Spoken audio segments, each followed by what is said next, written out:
l'ancien champion de patinage artistique est dans la tourmente. Brian Joubert se retrouve au cœur de plusieurs enquêtes pour des faits de violence. D'après l'OP, le patineur a aussi été visé ce mardi 29 août 2023 par une commission disciplinaire de la Fédération française des sports de glace. Brian Joubert a fait briller le patinage artistique français.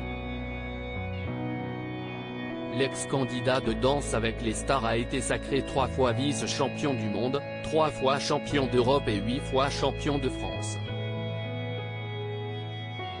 Son parcours a pourtant connu une triste fin. C'est en rentrant bredouille des Jeux Olympiques de Sotchi en 2014 qu'il avait annoncé mettre un terme à sa carrière.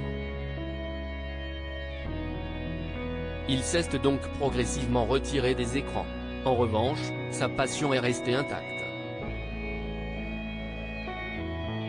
Il s'est d'abord produit dans des galas de patinage, avant de passer de l'autre côté de la barrière. Brian Joubert est ainsi devenu entraîneur, allant jusqu'à monter son propre club, le Brian Joubert Poitiers Glace. Aujourd'hui âgé de 38 ans, le patineur multimédaillé refait pourtant parler de lui pour une affaire plus sombre. Nous avons reçu des signalements sur des faits de violence, a expliqué à l'OP Gwenaëlle Nouri, la nouvelle présidente de la Fédération française des sports de glace. Brian Joubert est sorti du silence après plusieurs signalements. Ces violences auraient eu lieu au Brian Joubert Poitiers Club.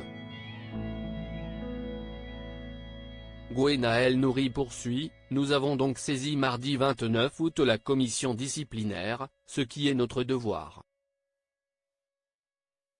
D'autres signalements ont été recueillis par Signal Sport, la cellule mise en place par le ministère des Sports pour signaler des violences, haine, DLR, et plusieurs enquêtes sont en cours, administratives et judiciaires. L'OP confirme qu'une enquête administrative a été ouverte à Poitiers, par le service départemental à la jeunesse, à l'engagement et au sport. De son côté, la justice s'intéresserait à une liaison entre Brian Joubert et une patineuse mineure, entraînée dans son club. Le patineur est sorti du silence, déclarant à l'OP qu'il n'a jamais franchi cette limite, même s'il reconnaît ne pas être parfait.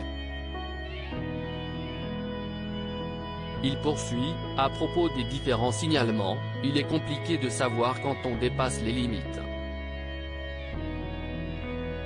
À suivre.